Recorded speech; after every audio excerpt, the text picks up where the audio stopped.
What's up, guys? So, here I am going to explain how to let go of control of your business. This is actually going to be the hardest part for a lot of people, and this definitely was a really hard part for me. Very hard. Um, so, let's just talk about like in the beginning. Obviously, you're going to get your virtual assistant to do a lot of the stuff that you don't want to do, that you do a lot of. Okay?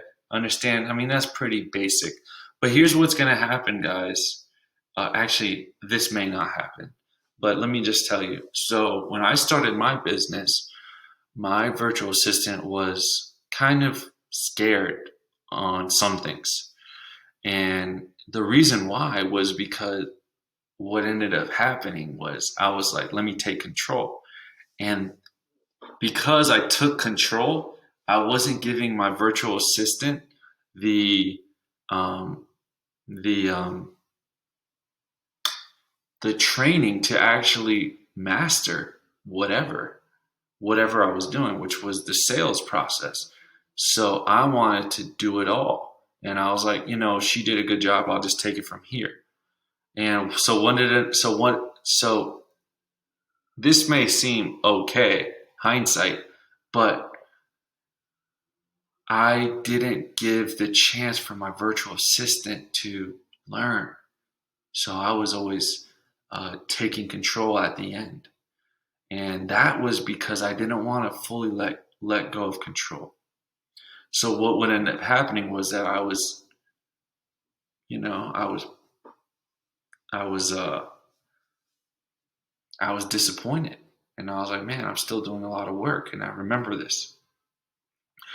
So one of the things that you can really do so that your virtual assistants don't rely on you, and they kind of like develop that street toughness, I guess you could say, and that awareness that everybody needs to learn, is what I do is I say, look, I'm going to be out for the evening. Do your best. Make the best decisions that you can. I trust that you'll do a good job. And this may be advanced in the beginning, like if this actually is pretty advanced, but eventually you want to get to the point where like they can work alone and they can be efficient alone and they can do a lot of things alone without you, without getting your input, and they just know that they're doing a good job. But what it's going to take is for you to like really let go of control. So if you're a beginner and you don't have a virtual assistant and you're just looking at this um, this video, what I would start out with is kind of the same template. Hey, these are your sales. This is your sales. This is your sales templates.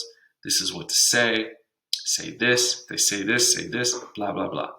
And then you could actually start doing this right out of the block. If you have the money to lose, you can. And to be completely honest with you, I had the money to lose, so I was able to do it. So, if my virtual assistants made bad purchases, I would tell them why it was bad and all that. Okay.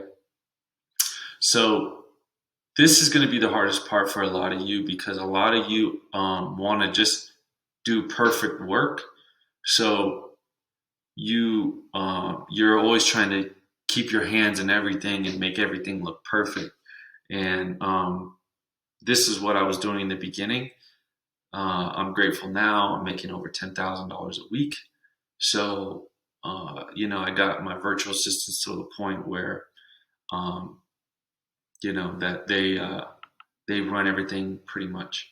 And you can get there too, but it's going to take time and it's going to take patience. Patience is a big thing because your people are going to fuck up and you might lose money. You might lose a customer, something might happen, like, but you got to be patient through it and just believe in them so that they can kind of like, bounce back. And, you will, and you'll get to the point where they know everything that they're doing. And that's that. But letting control of, perfect work, the main point of this video is if you're somebody that always likes to do perfect work, this is going to be the hardest part for you. And you just need to be okay with mistakes, possible loss of money, and yeah, I mean that's really it. Mistakes and possible loss of money. The way you handle it is what will tell if you can, get to a good place in your business. So, how do you handle fuck ups? We talked about this in another video where the sandwich method. Um, but also too setting expectations for yourself, knowing that your people will fuck up is huge, so that you save yourself resentment, anger, and disappointment.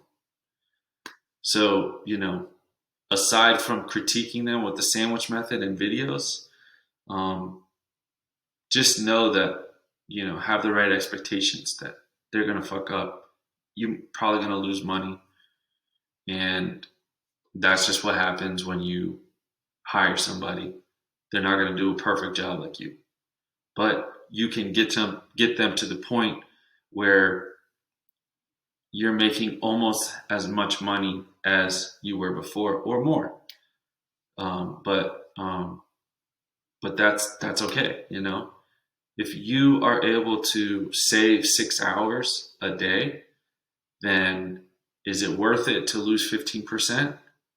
Yeah, it is, because you now can work on making a lot more money than just getting back to baseline.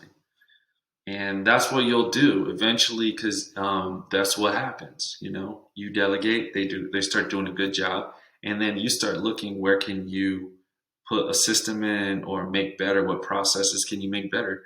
And then you just keep doing that until you get to higher and higher and higher, and that's what will happen. But a lot of people can't give up the control, and this is going to be the hardest part.